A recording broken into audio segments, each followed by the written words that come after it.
সকাল সকাল উঠেই বাসে করে কোথায় যাচ্ছি তোমাদের তো অবশ্যই মনে হচ্ছে। হ্যাঁ, আজকে আমি যাচ্ছি বেড়াতে। তো কোথায় বেড়াতে যাচ্ছি আর কি করছি দেখতে থাকো। আর রাস্তাটা দেখে তোমরা হয়তো বা গেস্ট করেই ফেলেছো এটা কোন জায়গাকার রাস্তা। তো তোমরা যারা চেনো তারা আমাকে কমেন্ট করে বলবে যে গাইস তোমরা দেখো কত মেঘ করেছে আকাশে, চারিদিকটা যেন মানে নিমেষের মধ্যে অন্ধকার হয়ে গিয়েছে। আর সকাল সকালই বেরিয়েছি যেহেতু, আর চারিদিকটা অন্ধকার লাগছে, ফুরফুরে ওয়েদার, ভালোও লাগছে আবার ভয়ও লাগছে যে কালো মেঘ, বৃষ্টি নামলো অবস্থায়। তো বাসে করে যাচ্ছি, বাসের সিটে বসে তো আমি প্রায় শুয়েই পড়েছি। তোমরা তো দেখছো আমি সিটে তো বসে নাই, মানে দুটো পা তুলে মানে আরামসে শুয়ে পড়েছি, ঘুম আসছে। তোমরা তো দেখতে পাচ্ছ মুখটা দেখে।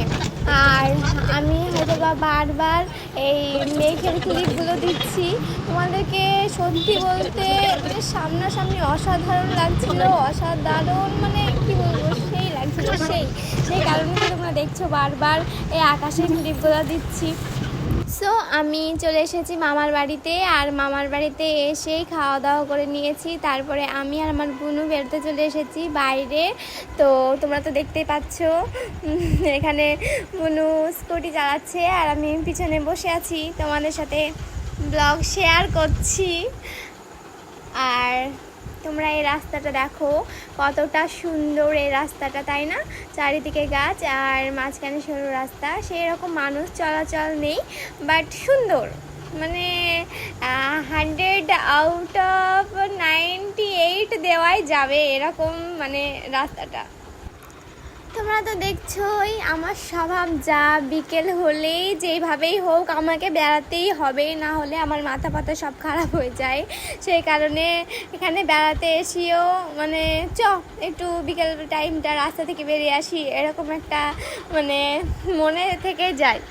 আমি আর বোনু বেরোতে গিয়েছি স্কুটিতে করে, আর ছোট ভাইকে নিয়ে যাইনি, সে কারণে ওর তো বাইনা। এবার আমরা তিনজনে হাঁটতে যাব ফুচকা খেতে। তার জন্য কাঠমিলের সামনে দাঁড়িয়ে তিনজনা মিলে একটু ঝামেলাই হয়ে গেল। আর এই তোমরা তো দেখতে পাচ্ছ কাঠমিলের সামনে ভাই আমাকে বলছে চলো চলো করে হাত ধরে টেনে নিয়ে যাচ্ছে, আর আমি তো এখানে ভিডিও করছি সে কারণে ও বলছে আগে চলো ভিডিও পরে করো। তা আমি বলছি কি যে থামো, একটা ক্লিপ নিয়ে নিই, তুমি পাগলের মতো করো না।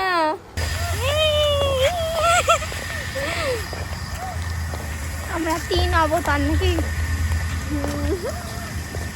ফুচকা খেতে।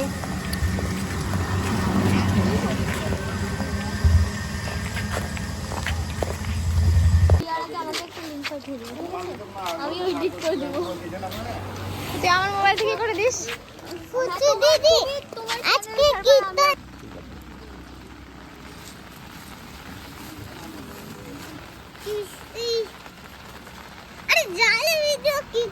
বেশি বৃষ্টি পড়ে তাহলে কি করবো? দাদুকে তো বারান্দা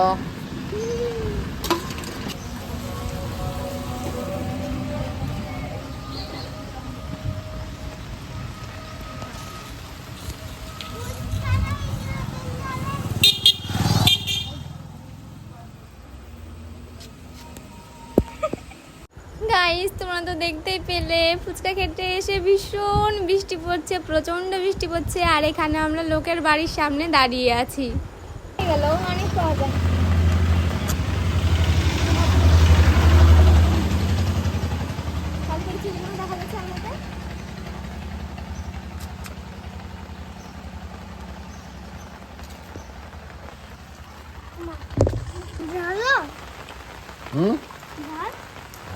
নাই আচ্ছা, আমি একটা লঙ্কা বলেছি তাই হবে, ওটা খাও, আমার পাইয়ে পড়ে না।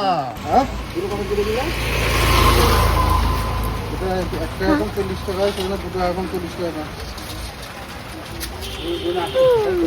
ঠিক আছে, আমি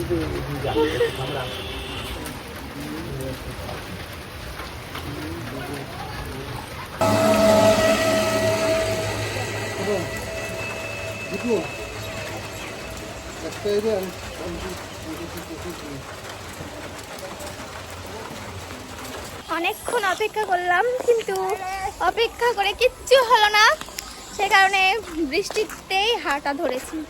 কি করবো, আমার অবস্থা খারাপ হয়ে গেছে। বৃষ্টির জল দিয়ে ফুচকা খেয়ে নিচ্ছি, তার জন্য আমার পেটে ব্যথা করছে। টক জল কম, বৃষ্টির জল বেশি। ভিজে ভিজে ফুচকা খেয়েছি।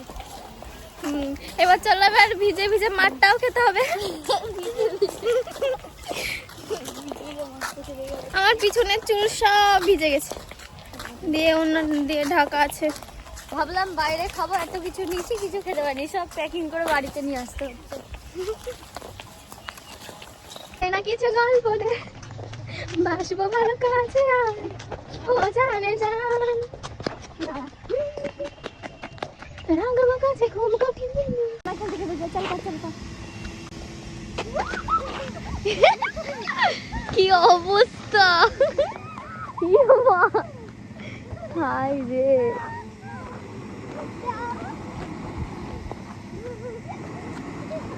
বৃষ্টিতে ভিজে শান্তি হয়নি, রাস্তার মধ্যে খেলতে বসেছে। আর মিলের সামনে গেল গেল গেল।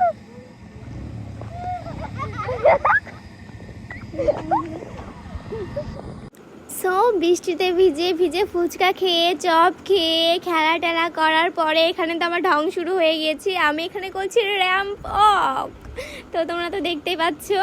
আর আমার তো এখানে ঢং শেষই হয় না।